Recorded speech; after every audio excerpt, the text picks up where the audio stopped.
Demək olar ki, kiberdələduzların hücumuna məruz qalaraq bank kartlarından pul oğurlanması halları hər gün müşahidə olunur. Təkcə həftə sonunda 13 min manatdan çox vəsait vətəndaşlardan oğurlanıb. Bir çox insan bu problemlə necə mübarizə aparacağını bilmir. Bəs kart məlumatlarımızın məxfiliyini qorumaq üçün hansı üsullar var? Müxtəlif xarici platformalarda onlar əsas kart vasitələrini daim saxlamamalıdırlar. Bu vasitə ilə də kart məlumatları ələ keçirilə bilir, oğurlana bilir.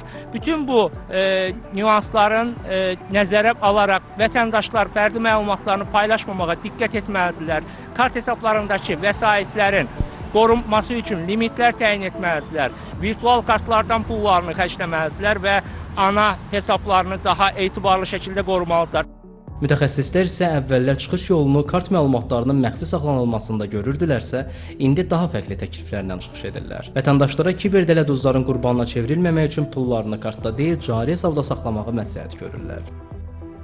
Banklar həmin deyək ki, vəsaitləri təhlükəsizliyi ilə bağlı daha etibarlı sistemlər tətbiq edə bilirlər. Amma bununla yanaşı digər tərəfdən tövsiyə olunan ondan ibarətdir ki, uzun müddətli əgər yığımlar varsa, bir ay və daha çox müddətdə istifadəsiz vəsaitlər varsa, bu vəsaitləri həmçinin dəyərləndirmək lazımdır. Bu vəsaitləri pasiv şəkildə saxlamaq tövsiyə olunmur. Bunlar yəni müddətsiz əmanətlər şəklində də yerləşdirilə bilərlər.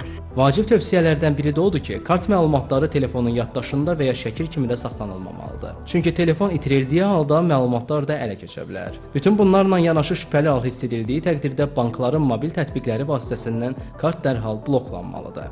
Ələkbər Salih, Vurğan Turabov, Telesəhər.